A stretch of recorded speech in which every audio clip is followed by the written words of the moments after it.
Hello students, perfection IAS के digital platform पर आपका स्वागत है। मैं ओम प्रकाश आज आपके सामने उपस्थित हूँ केमिस्ट्री के कुछ इम्पोर्टेंट टॉपिक्स लेकर, जो आपके एग्ज़ाम के दृष्टिकोण से बहुत ही महत्वपूर्ण है। पिछली क्लास में आपने देखा था types of chemical reaction. Chemical reaction कितने तरह के होते हैं। मैंने रिएक्शंस का क्लासिफिकेशन किया था बहुत सारे बेस के हिसाब से, on the basis of nature of reaction, on the basis of exchange of energy, on the basis of transfer of electron। आज के क्लास में स्टूडेंट्स हम लोग देखेंगे on the basis of mechanism involved in intermediate step of chemical reaction। Chemical reaction में reaction का जो mechanism होता है उसके आधार पे रिएक्शन को कितने पार्ट में क्लासीफाई किया जा सकता है। तो आज के क्लास में स्टूडेंट हम लोग यही देखने वाले हैं कि केमिकल रिएक्शन के कितने टाइप होते हैं, यदि मैकेनिज्म के आधार पे उसको हम लोग क्लासीफाई करें। तो on the basis of reaction mechanism, on the basis of reaction mechanism, reaction mechanism के आधार पे अगर देखा जाए तो कितने तरह के केमिकल रिएक्शन होते हैं। तो इसमें सबसे पहला नाम जो आता है स्टूडेंट्स, वो आता है एडिशन रिएक्शन का। एडिशन रिएक्शन, एडिशन रिएक्शन, या इसको 9th के क्लास में आप देखेंगे तो इसको कॉम्बिनेशन रिएक्शन भी लिखा है, एक ही बात है। हायर क्लासेस में एडिशन लिखता है और लोअर क्लासेस में कॉम्बिनेशन रिएक्शन लिखता है। तो एडिशन रिएक्शन और कॉम्बिनेशन रिएक्शन दो तरह के केमिकल रिएक्शन। एडिशन रिएक्शन का ही दो नाम है, कॉम्बिनेशन रिएक्शन। तो स्टूडेंट्स ये रिएक्शन आखिर कैसे होगा, कोई कंबाइन करेगा और कंबाइन करने के बाद क्या होगा, प्रोडक्ट का फॉर्मेशन होगा। या फिर ऐसे कहेंगे कि दो रिएक्टेंट एडअप होकर एक प्रोडक्ट का निर्माण करेगा, तो ऐसे रिएक्शन को हम लोग कहते हैं एडिशन रिएक्शन। एडिशन रिएक्शन में क्या होगा, रिएक्टेंट्स आपस में एडअप होकर एक नए कंपाउंड का फॉर्मेशन करेगा, जिसे हम लोग कहेंगे एडिशन रिएक्शन। और इसमें जनरली क्या होता है स्टूडेंट्स कि जनरली एडिशन रिएक्शंस जितने भी होते हैं वो एक्सोथर्मिक इन नेचर होते हैं। उसमें क्या होता है, एनर्जी जो होता है वो रिलीज होता है। पिछली क्लास में मैंने आपको बताया था कि एक ही रिएक्शन को आप नेचर के आधार पर, एनर्जी एक्सचेंज के आधार पर, ट्रांसफर ऑफ इलेक्ट्रॉन के आधार पर आप उसको कई श्रेणियों में बांट सकते हैं, और सबका एक जो टाइप होगा, एक क्लासिफिकेशन जो होगा उसको सेटिस्फाई करेगा। जैसे कोई रिवर्सेबल है तो वो एक्सोथर्मिक भी हो सकता है, वो एडिशन रिएक्शन भी हो सकता है। तो ऐसा नहीं है कि कोई रिएक्शन एक ही चीज़ को सेटिस्फाई करेगा, वो सारे पार्ट्स में से एक एक को वो सेटिस्फाई ज़रूर करेगा। तो एडिशन रिएक्शन किससे कहेंगे, जैसे देखिए हमारे पास है इथीन, हमारे पास है इथीन। इस इथीन में अगर इस इथीन में हम हाइड्रोजन का एडिशन करें तो हम लोग क्या पाएंगे कि इथेन का फॉर्मेशन होगा। क्या होगा, इथेन का फॉर्मेशन। और इसमें कैटलिस्ट हम लोग क्या यूज़ करते हैं, निकेल, प्लैटिनम और पैलेडियम। तो ये इथीन में अगर H2 गैस का एडिशन करेंगे निकेल कैटलिस्ट के प्रेजेंस में, तो ये इथेन का निर्माण करेगा और साथ ही साथ यहाँ पे कुछ एनर्जी रिलीज करेगा। इसमें आप क्या देख रहे हैं कि इथीन और H2 दोनों मिल गया, दोनों ऐड हो गया। यहाँ देखिए कार्बन 2 था और हाइड्रोजन कितना था, 4, और यहाँ पर H2 ऐड हुआ तो क्या बना C2H6, मतलब 2 हाइड्रोजन ऐडअप होकर प्रोडक्ट दिया है। तो ये एक एग्जांपल है एडिशन रिएक्शन का। इसमें एनर्जी एक्सचेंज होगा। अगर डेल्टा H पूछे तो क्या लिखेंगे, निगेटिव, क्योंकि ये एक्सोथर्मिक रिएक्शन होता है।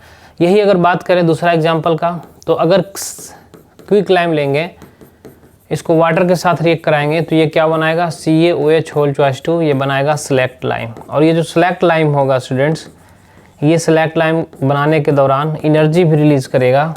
ये सेलेक्ट लाइम बनाने के दौरान एनर्जी भी रिलीज़ करेगा, यानी ये रिएक्शन भी एक्सोथर्मिक होगा। और ये एक एग्जांपल है एडिशन रिएक्शन का। एडिशन रिएक्शन जनरली वो होता है जिसमें रिएक्टेंट आपस में ऐड अप होकर प्रोडक्ट का फॉर्मेशन करता है। और जो प्रिंसिपल था कि किसी भी केमिकल रिएक्शन में ब्रेकिंग और मेकिंग ऑफ कोवेलेंट बॉन्ड होता है, तो वो तो हर रिएक्शन में होगा। Transfer of electron her reaction में होगा। रिवर्सिबिलिटी, इरिवर्सिबिलिटी हर रिएक्शन में होगा। एक रिएक्शन है अगर, तो जाहिर सी बात है या तो वो रिवर्सेबल होगा या इरिवर्सेबल होगा। इंटरमीडिएट स्टेज और कुछ नहीं हो सकता है। या तो वो रिवर्सेबल होगा या इरिवर्सेबल होगा। तो एडिशन रिएक्शन जनरली वो रिएक्शंस होते हैं जिसमें रिएक्टेंट आपस में एड अप होकर क्या करते हैं, प्रोडक्ट का निर्माण करते हैं। और जनरली एडिशन रिएक्शंस क्या होते हैं, एक्सोथर्मिक होते हैं। ये बात आपको हमेशा ध्यान रखना है। एडिशन रिएक्शन जनरली क्या होता है, generally addition reaction are exothermic. तो स्टूडेंट्स यहाँ पर आपने देखा कि जनरली जितने भी एडिशन रिएक्शन होते हैं वो आमतौर पर देखा जाए तो क्या होता है, जनरली क्या होता है, एक्सोथर्मिक होता है। हालांकि इसका कुछ एक्सेप्शन भी है, जैसे N2 और O2, N2 और O2 मिलकर बनाता है 2NO, तो ये नाइट्रिक ऑक्साइड बनाता है। तो ये रिएक्शन जो होता है वो एंडोथर्मिक होता है। तो कहीं कहीं पे कुछ एक्सेप्शन आता है, लेकिन मुख्य तौर पे अगर देखा जाए मेजॉरिटी के तौर पे तो बहुत सारे रिएक्शन जो एडिशन रिएक्शन होते हैं वो जनरली एक्सोथर्मिक होते हैं। देखते हैं नेक्स्ट पॉइंट स्टूडेंट्स। अगला रिएक्शन जो है हमारा बहुत ही इंपॉर्टेंट रिएक्शन है, इसे हम लोग कहते हैं डिकम्पोजिशन रिएक्शन। इसको क्या बोलते हैं हम लोग,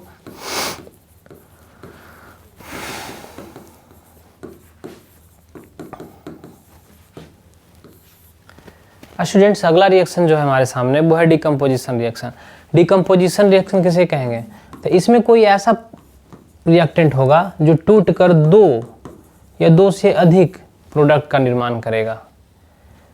तो ऐसे रिएक्शन को हम लोग कहते हैं डिकम्पोजिशन रिएक्शन। जैसा कि आप देख रहे हैं ये रिएक्शन एडिशन रिएक्शन का जस्ट रिवर्स है। उसमें क्या होता था, एडिशन में ए और बी मिलकर ए बी का निर्माण करता था, यहाँ पे क्या है, ए बी टूट कर ए और बी का निर्माण कर रहा है। ये रिवर्स होता है जस्ट एडिशन रिएक्शन का। तो अगर एडिशन रिएक्शन एक्सोथर्मिक था तो ये क्या होगा, एंडोथर्मिक। इसमें हम लोग एनर्जी देंगे तभी टूटेगा। और जाहिर सी बात है, कोई चीज़ को जब आपको तोड़ना है, तो आपको एनर्जी देना ही होगा। कभी ऐसा नहीं होगा कि खुद से टूटेगा और खुद से वो एनर्जी रिलीज करेगा। बॉन्ड फॉर्मेशन एक एक्सोथर्मिक प्रोसेस है। बॉन्ड बनता है तब एनर्जी रिलीज होता है, ये बातें आप कह सकते हैं। लेकिन जहाँ तोड़ने की बात आ जाए, कोई भी चीज़ आप तोड़ें, जैसे ही आप तोड़ेंगे आपको कुछ एनर्जी अप्लाई करना होगा। तो ये प्रोसेस क्या हो जाता है, एंडोथर्मिक रिएक्शन। जैसे अगर देखें कि डिकम्पोजिशन की बात करें तो बहुत तरह के डिकम्पोजिशन रिएक्शंस होते हैं। एक होता है थर्मल डिकम्पोजिशन, जिसमें हम लोग एनर्जी जो देते हैं वो हीट एनर्जी देते हैं। जैसे पहले बात करें अगर, तो बात करें थर्मल डिकम्पोजिशन की। थर्मल डिकम्पोजिशन क्या होता है, थर्मल डिकम्पोजिशन क्या होता है, जिसमें हीट देने पे टूट जाएगा। जैसे CaCO3 सॉलिड है, इसको अगर आप हीट देंगे, CaCO3 सॉलिड है, अगर आप इसको हीट करेंगे तो क्या देगा, CaO सॉलिड और प्लस CO2 क्या देगा, तो गैस। तो ये देखिए कि एक CaCO3 क्या हो रहा है, CaO और CO2 में टूट रहा है। तब ऐसे रिएक्शन को हम लोग क्या बोलेंगे, ऐसे को हम लोग बोलेंगे थर्मल डिकम्पोजिशन, क्योंकि हीट एनर्जी देने के बाद हो रहा है। क्या हो रहा है, हीट एनर्जी देने के बाद। एक और है जैसे KClO3, इसमें क्या हो रहा है कि KClO3 को आप हीट देंगे तो क्या होगा, KCl प्लस O2 में जाएगा, O2 गैस में, KCl सॉलिड में। तो ये जो KClO3 का डिकम्पोजिशन हो रहा है ये हीट देने के बाद हो रहा है, इसलिए ऐसे रिएक्शन को हम लोग थर्मल डिकम्पोजिशन कहते हैं। थर्मल मतलब हीट एनर्जी। अगर बात करें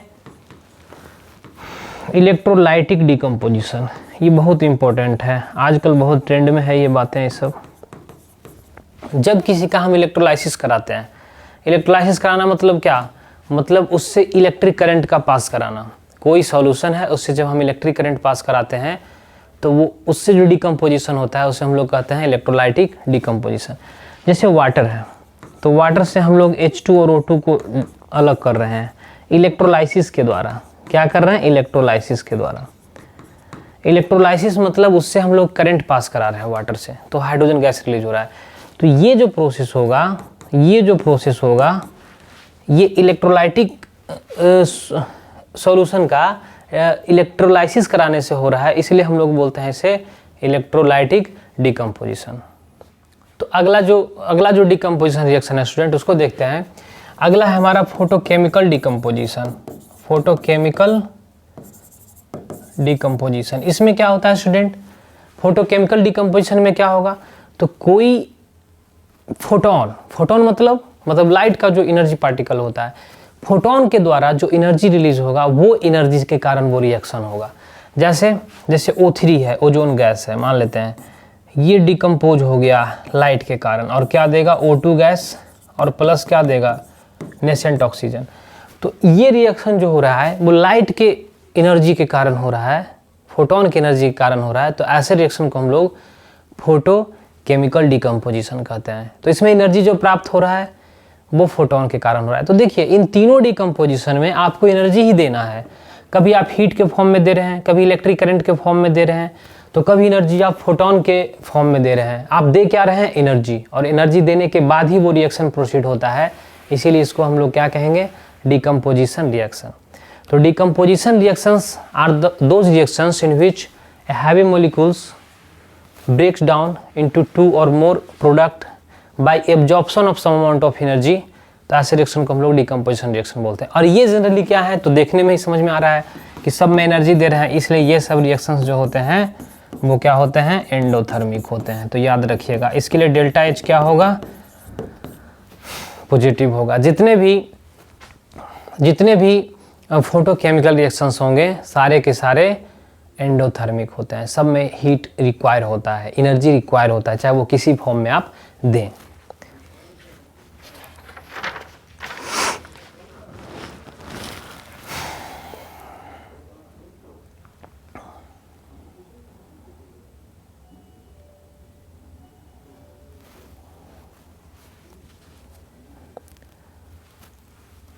तो स्टूडेंट अगला जो रिएक्शन है हमारे सामने वो है सब्स्टिट्यूशन रिएक्शन। सब्स्टिट्यूशन रिएक्शन किसे कहेंगे?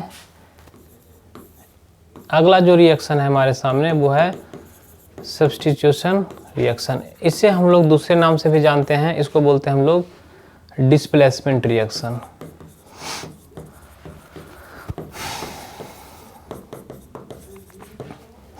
डिस्प्लेसमेंट या सब्स्टिट्यूशन दोनों का मतलब सेम ही है। इसमें क्या होगा स्टूडेंट कि ए बी कोई कंपाउंड रहेगा, कोई सी आएगा और वो सी क्या करेगा बी को सब्स्टिट्यूट कर देगा या ए को सब्स्टिट्यूट कर देगा। ए और बी कहने का मतलब सेम ही है, किसी एक को सब्स्टिट्यूट करके उसके स्थान को ग्रहण कर लेगा। तो फिर हम लोग ऐसे रिएक्शन को क्या बोलते हैं सब्स्टिट्यूशन रिएक्शन। जैसे कुछ एग्जांपल इसी में एक लगा देता है डबल सब्स्टिट्यूशन, वो सब बातें को समझते हैं। जैसे देखिए जैसे कहीं कहीं एग्जांपल ऐसा लिखा हो रहेगा कि जिंक है प्लस CuSO4 है, Zn सॉलिड है प्लस CuSO4 एक्वस है, क्या होगा कि बनाएगा Cu सॉलिड और प्लस ZnSO4। तो इस तरह से करके आपको दे देगा कि बताइए इसमें जिंक क्या किया कॉपर को डिस्प्लेस कर दिया। और इसमें लॉजिक क्या होता है कि जिंक जो है वो क्या है हाई रिएक्टिव मेटल है, जिंक क्या है हाई रिएक्टिव मेटल्स, और कॉपर जो है वो लेस रिएक्टिव है। तो लेस रिएक्टिव को क्या करेगा डिस्प्लेस कर देगा। तो यही रिएक्शन को हम लोग नाम देते हैं डिस्प्लेसमेंट रिएक्शन, क्योंकि लेस रिएक्टिव को क्या कर रहा है डिस्प्लेस कर रहा है।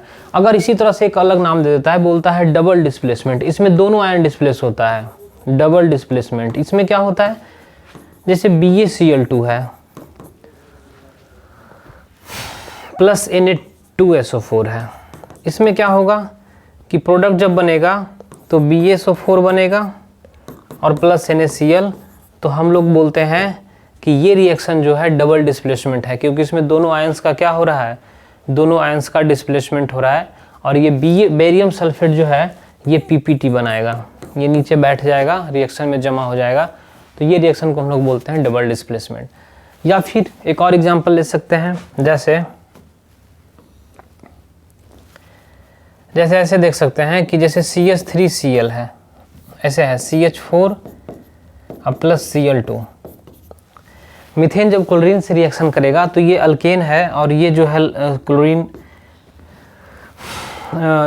डायटोमिक फॉर्म में है। तो जब इसको लाइट हम लोग देते हैं तो फ्री रेडिकल बनता है और फिर क्या होता है free radical substitution CH3Cl plus HCl। तो ये भी एक एग्जांपल हो जाएगा डबल डिस्प्लेसमेंट का, हाइड्रोजन को डिस्प्लेस करके ही आएगा, तो एग्जांपल इसको कह सकते हैं। तो बस इसमें यही है कि कोई एटम और ग्रुप को डिस्प्लेस करके कोई एटम दूसरा एटम और ग्रुप आ जाएगा। तो यहाँ पर एक पॉइंट आपके दिमाग में हमेशा होना चाहिए कि कौन मेटल ज़्यादा रिएक्टिव है, या फिर क्वेश्चन भी पूछ देता है कि बताइए इन सब में रिएक्टिविटी ऑर्डर लिखिए, कौन मेटल ज़्यादा रिएक्टिव है, कौन किसको रिप्लेस कर सकता है। तो मेटल्स के लिए रिएक्टिविटी ऑर्डर आपको पता होना चाहिए। मेटल्स के लिए रिएक्टिविटी ऑर्डर आपको पता होना चाहिए। जैसा कि आप जानते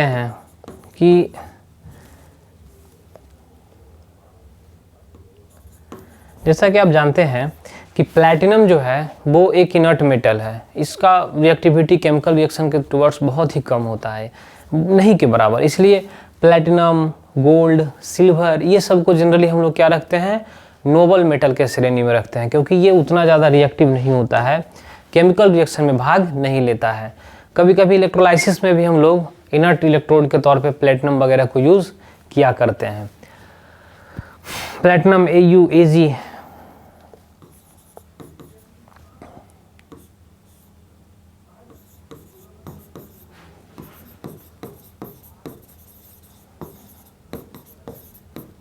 तो ये देखिए स्टूडेंट की रिएक्टिविटी ऑर्डर है। इधर से इधर जाने पे रिएक्टिविटी क्या हो रहा है, इंक्रीज कर रहा है। तो ऐसे आप ध्यान रख सकते हैं कि कौन किसको डिस्प्लेस करेगा। जैसे कॉपर लेस रिएक्टिव था, जिंक ज़्यादा रिएक्टिव है, तो जिंक कॉपर को क्या करेगा, डिस्प्लेस कर सकता है। इधर वाला जो है ना वो पीछे वाले को डिस्प्लेस कर सकता है। मतलब जिंक को डिस्प्लेस करना रहे तो वो मैग्नीशियम कर सकता है, जिंक को डिस्प्लेस करना रहे तो कैल्शियम कर सकता है, और कैल्शियम को डिस्प्लेस पोटेशियम कर सकता है। मतलब जैसे जैसे लेफ्ट से राइट जा रहे हैं रिएक्टिविटी क्या हो रहा है, बढ़ रहा है। तो स्टूडेंट यही सब कॉन्सेप्ट को हम लोग अप्लाई करके पता कर लेते हैं कि कौन मेटल किसको डिस्प्लेस करेगा। या फिर आपसे ऐसा भी पूछा जा सकता है कि बताइए इन सारे मेटल्स में रिएक्टिविटी ऑर्डर क्या होगा, कौन मेटल ज़्यादा रिएक्टिव है। तो ये ऑर्डर आपको काम आ जाएगा, इसको आप ध्यान रखेंगे।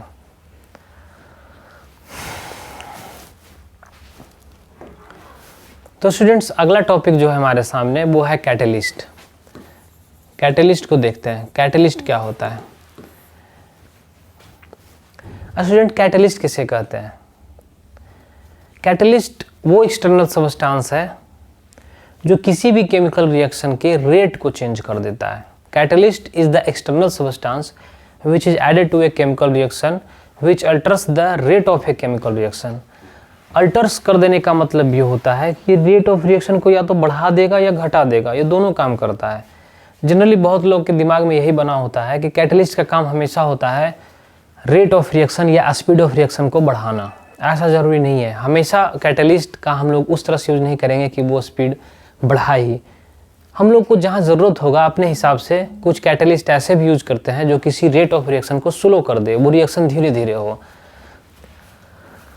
तो कैटेलिस्ट क्या होता है, तो कोई ऐसा external substance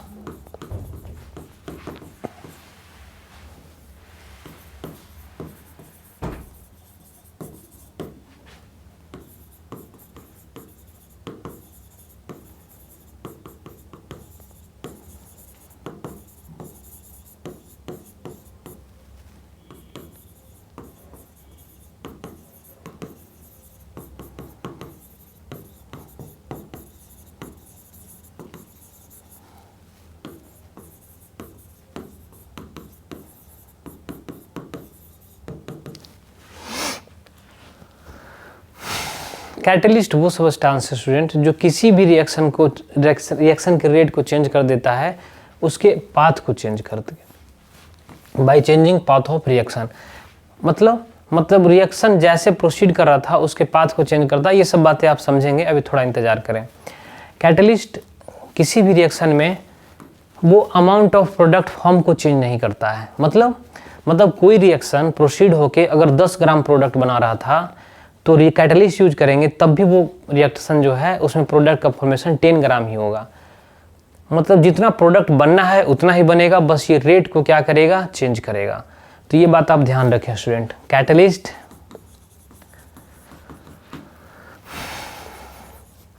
does not altars the amount of product form.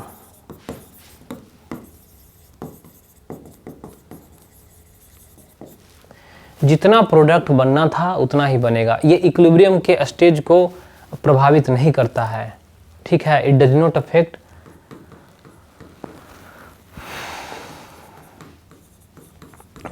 Affect equilibrium state.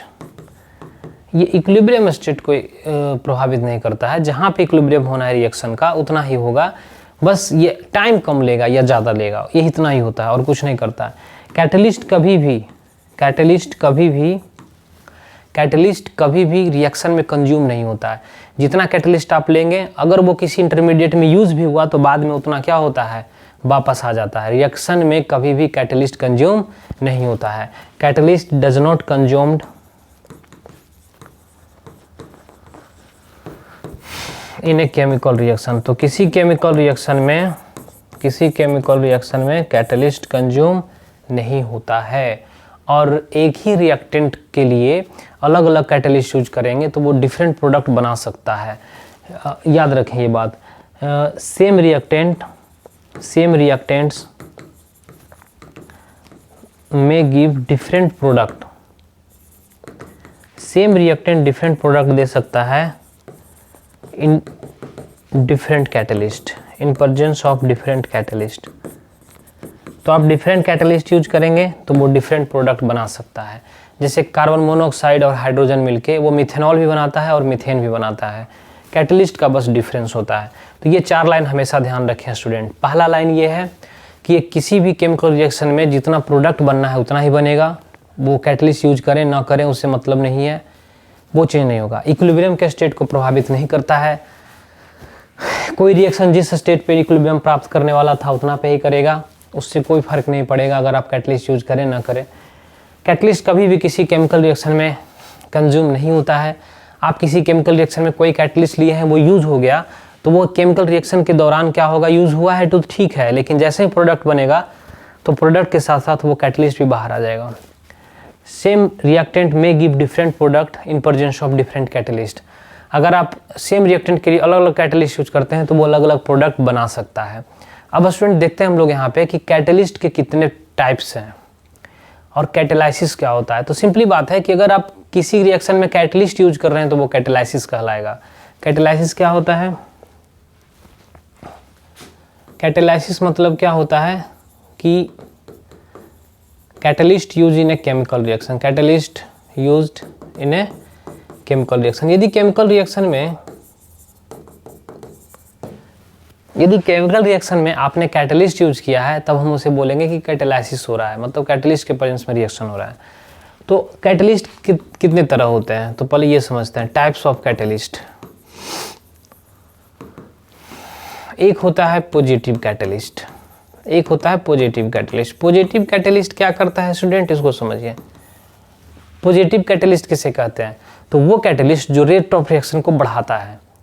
जो रेट ऑफ रिएक्शन को क्या बढ़ाएगा। या रेट या स्पीड एक ही बात है, या वेलोसिटी भी कहीं कहीं लिख देता है, उससे कोई फर्क नहीं पड़ेगा। तो जो रेट या स्पीड या वेलोसिटी ऑफ रिएक्शन को क्या करेगा, तो इंक्रीज कर देगा। तो रेट ऑफ रिएक्शन को जो इंक्रीज कर देगा उसे हम लोग क्या कहेंगे, पॉजिटिव कैटलिस्ट। तो अब एक सवाल उठता है कि एक बात बताइए, ये कैटलिस्ट रेट ऑफ रिएक्शन को बढ़ाता कैसे है? तो ये सिंपल बात है, ये क्या करता है ना, एक्टिवेशन एनर्जी को कम कर देता है। पिछली क्लास में मैंने आपको बताया था कि कोई रिएक्टेंट प्रोडक्ट में जाता है तो ये रिएक्टेंट है, ये प्रोडक्ट है। तो किसी भी रिएक्टेंट को प्रोडक्ट में जाने के लिए ये बैरियर पार करना पड़ता है। इसे हम लोग बोलते हैं एक्टिवेशन एनर्जी। इसे क्या बोलते हैं, एक्टिवेशन एनर्जी। तो अगर कोई रिएक्टेंट को प्रोडक्ट में जाना है तो ये एनर्जी बैरियर को उसे पार करना होता है। इतना एनर्जी होगा तभी वो प्रोडक्ट बनाएगा। तो कैटलिस्ट क्या करता है कि इस एनर्जी बैरियर को कम कर देता है। तो अब एक्टिवेशन एनर्जी कम हो गया तो रिएक्शन फास्ट हो जाता है। तो बस ध्यान रखना यही है कि जो ये है वो है activation energy. Activation energy in absence of catalyst. Catalyst के अब्सेंस में क्या है, कैटलिस्ट के अब्सेंस में क्या है, ये एक्टिवेशन एनर्जी। और ये डैश क्या है, ये डैश क्या है, ये डैश जो है वो है एक्टिवेशन एनर्जी। ये है activation energy in presence of catalyst. तो जब प्रेजेंस ऑफ कैटलिस्ट होगा तो वो क्या करेगा, तो रेट ऑफ रिएक्शन को बढ़ा देगा, क्योंकि एक्टिवेशन एनर्जी को क्या किया, घटा दिया। तो पॉजिटिव कैटलिस्ट के लिए क्या होता है कि ये डैश जो होता है ना वो कम होता है ये से, मतलब कैटलिस्ट के प्रेजेंस में जो एक्टिवेशन एनर्जी होता है वो कम होता है। यही अगर देखें निगेटिव कैटलिस्ट तो ऐसे समझेंगे। देखिए निगेटिव कैटलिस्ट क्या होता है, नेगेटिव कैटलिस्ट क्या होगा, तो जहाँ पे रेट ऑफ रिएक्शन बढ़ने के बजाय घट जाए, स्पीड ऑफ रिएक्शन क्या हो जाए, रेट ऑफ रिएक्शन क्या हो, रेट ऑफ रिएक्शन जहाँ पे डिक्रीज हो जाए, ये कैटलिस्ट यूज करेंगे तो रिएक्शन और स्लो हो जाएगा। स्लो होने का रीज़न क्या है, तो सिंपल सा बात है, ये रिएक्टेंट था, ये प्रोडक्ट था, अभी रिएक्टेंट का एनर्जी इतना है, प्रोडक्ट का एनर्जी इतना है, और बैरियर पार करना पड़ेगा इतना बड़ा, यानी ये जो है एक्टिवेशन एनर्जी है ये, और जैसे ही कैटलिस्ट यूज करेंगे तो अब एक्टिवेशन एनर्जी बड़ा हो जाएगा। अब देखिए ये डैश जो है वो बड़ा हो जाएगा, तो यहाँ पे क्या हो रहा है, यहाँ पे एक्टिवेशन एनर्जी और बढ़ा दिया। तो निगेटिव कैटलिस्ट के केस में जो एक्टिवेशन एनर्जी होता है कैटलिस्ट के प्रेजेंस में वो ज़्यादा होता है नॉर्मल एक्टिवेशन एनर्जी की वजह से, तो इसलिए रिएक्शन स्लो हो जाता है। तो ऐसे कैटलिस्ट को हम लोग बोलते हैं निगेटिव कैटलिस्ट। आई होप ये पॉइंट आप समझ रहे हैं। स्टूडेंट यहाँ पर एक टर्म और आता है प्रोमोटर, प्रोमोटर या एक्सेलरेटर। प्रोमोटर या एक्सेलरेटर कुछ भी कभी कभी यूज़ कर देता है। तो ये प्रोमोटर क्या होता है, ये वैसा चीज़ है जो कैटलिस्ट का भी कैटलिस्ट होता है। ये कैटलिस्ट के एक्टिविटी को ये क्या करेगा, एक्टिविटी ऑफ कैटलिस्ट को इंक्रीज कर देगा, एक्टिविटी ऑफ कैटलिस्ट को क्या कर देगा, इंक्रीज कर देगा। मतलब जो कैटलिस्ट आपने यूज़ किया है उस कैटलिस्ट का भी प्रभाव और ज़्यादा हो जाएगा। मतलब आपने पॉजिटिव कैटलिस्ट यूज किया है, पॉजिटिव कैटलिस्ट यूज किया है तो वो रेट ऑफ रिएक्शन बढ़ाता है। अगर आपने प्रोमोटर यूज़ किया तो रिएक्शन और बढ़ा देगा क्योंकि कैटलिस्ट का पावर और ज़्यादा हो जाएगा। लेकिन यही अगर आपने निगेटिव कैटलिस्ट यूज किया है और तब आपने जोड़ दिया प्रोमोटर, तो प्रोमोटर उस कैटलिस्ट के इफेक्ट को बढ़ा देगा। मतलब वो निगेटिव कैटलिस्ट है, रेट को स्लो कर रहा था, तो अगर प्रोमोटर यूज करेंगे तो और स्लो कर देगा। तो यही कॉन्सेप्ट है, ये नहीं कि हमेशा वो रेट ऑफ बढ़ाएगा ही। प्रोमोटर हमेशा रेट ऑफ रिएक्शन को बढ़ाएगा जरूरी नहीं है।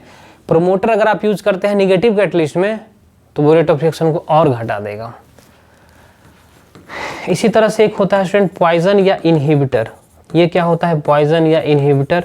इनहिबिटर क्या होता है स्टूडेंट, ये इनफैक्ट क्या होता है कि ये कैटलिस्ट के एक्टिविटी को घटा देता है। एक्टिविटी ऑफ कैटलिस्ट को क्या करता है, डिक्रीज कर देता है। एक्टिविटी ऑफ कैटलिस्ट को क्या करता है, डिक्रीज कर देता है। मतलब कोई पॉजिटिव कैटलिस्ट था, रेट ऑफ रिएक्शन को बढ़ा रहा था, इनहिबिटर यूज किए तो वो रेट ऑफ रिएक्शन को उतना नहीं बढ़ाएगा, कम बढ़ाएगा। तो यही यूज किया करते हैं हम लोग। एक होता है स्टूडेंट यहाँ पे होमोजीनियस कैटेलाइसिस। यहाँ पे एक और टर्म यूज किया जाता है यहाँ पे, होमोजीनियस कैटेलाइसिस। ये क्या होता है, होमोजीनियस कैटेलाइसिस। होमोजीनियस कैटेलाइसिस किसे कहते हैं, यदि स्टूडेंट कैटलिस्ट और रिएक्टेंट सेम फेज में हो तब हम उसे होमोजीनियस कैटेलाइसिस कहते हैं। और हेट्रोजीनियस किसे कहेंगे, हेट्रोजीनियस कैटेलाइसिस किसे कहेंगे, तो यदि रिएक्टेंट और कैटलिस्ट सेम फेज में ना हो तब हम उसे हेट्रोजीनियस कैटेलाइसिस कहते हैं। और जब रिएक्टेंट और कैटलिस्ट सेम फेज में हो तब हम उसे होमोजीनियस कैटेलाइसिस कहते हैं। समझे यहाँ पे, जैसे देखिए होमोजीनियस का एक एग्जांपल लेते हैं। जैसे सिंपल सा एक बात है, होमोजीनियस का एक एग्जांपल लेते हैं। जैसे CH3CH2OH, ये है ethanol, H plus H2SO4 H2O, मतलब एसिड कैटेलाइज हाइड्रोलाइसिस कराते हैं। तो ये है लिक्विड, ये भी है लिक्विड, तो ये होमोजीनियस कैटेलाइसिस हुआ। कैसे, रिएक्टेंट लिक्विड फेज में है और ये कैटलिस्ट भी लिक्विड फेज में है, तो क्या बनेगा, तो बनेगा अल्कीन। तो ये भी क्या है एग्जाम्पल एक होमोजीनियस कैटेलाइसिस का। हेट्रोजीनियस कैटेलाइसिस का एग्जाम्पल दे, जैसे है हमारे पास इथीन CH2CH2, ये क्या है इथीन, ये है गैसेस फेज में, इसमें हम H2 का एडिशन करते हैं, ये भी है गैस फेज में। लेकिन कैटलिस्ट क्या यूज़ करते हैं, निकेल, निकेल है सॉलिड स्टेट में, तो ये हेट्रोजीनियस कैटेलाइसिस होगा। तो फिर क्या बनेगा CH3 सिंगल बॉन्ड CH3। तो देखिए स्टूडेंट यहाँ पे होमोजीनियस कैटेलाइसिस हो या हेट्रोजीनियस कैटेलाइसिस हो, दोनों ही केस में कैटलिस्ट अपना काम करेगा। ऐसा नहीं है कि होमोजीनियस कैटेलाइसिस में रेट घटता है या बढ़ता है। 69 BPSC में यहाँ से एक क्वेश्चन पूछा था, बहुत ही अच्छा क्वेश्चन था, उसको देखते हैं। तो स्टूडेंट देखिए 69 BPSC में ये क्वेश्चन पूछा गया था कि which of the following slow down the reaction. बताइए कि इन चारों ऑप्शन में देखिए कि कौन जो है वो रिएक्शन रेट ऑफ रिएक्शन को स्लो कर देगा। तो लिखा हुआ है हेट्रोजीनियस कैटालाइसिस। हेट्रोजीनियस कैटालाइसिस कहीं ऐसा कुछ नहीं मिला कि कोई ऐसा लिक्विड मतलब रिएक्टेंट और कैटलिस्ट अगर डिफरेंट फेज में है तो वो रिएक्शन को स्लो करता है, ऐसा कुछ नहीं है। वो कैटलिस्ट पे निर्भर करता है, उसके प्रॉपर्टी पे, वो पॉजिटिव है कैटलिस्ट या फिर निगेटिव कैटलिस्ट है। होमोजीनियस कैटालाइसिस ऐसा नहीं है कि सेम फेज में अगर रिएक्टेंट और कैटलिस्ट रहेगा तो रेट ऑफ रिएक्शन घटेगा, बढ़ भी सकता है, घट भी सकता है, वह कैटलिस्ट के नेचर पर निर्भर करता है। कैटालाइटिक प्रमोटर क्या करेगा? कैटालाइटिक प्रमोटर क्या करता है कि ये हमेशा कैटलिस्ट की एक्टिविटी को बढ़ाता है। अगर पॉजिटिव कैटलिस्ट है तो उसकी एक्टिविटी को बढ़ा के रेट ऑफ रिएक्शन को और स्पीड कर देगा, और अगर निगेटिव कैटलिस्ट है तो कैटालाइटिक प्रमोटर उसके एक्टिविटी को बढ़ा देगा और रिएक्शन को स्लो कर देगा। इसका काम यही होता है इनफैक्ट। तो ऐसा कुछ नहीं है, वो डिपेंड करता है कैटलिस्ट के नेचर पर। इसलिए हमारा ऑप्शन जो होगा वो डी होगा। डी इसलिए होगा कि ये सब बातें कहीं कोई एक्सप्लेन नहीं किया हुआ है कि होमोजीनियस या हेट्रोजीनियस हमेशा स्लो डाउन ही करता है, इंक्रीज और डिक्रीज कुछ भी कर सकता है, नेचर ऑफ कैटलिस्ट पर वो निर्भर करता है। तो स्टूडेंट, आई होप ये पॉइंट आपको समझ में आया होगा। तो हम लोग मिलते हैं अगले क्लास में। जय हिंद।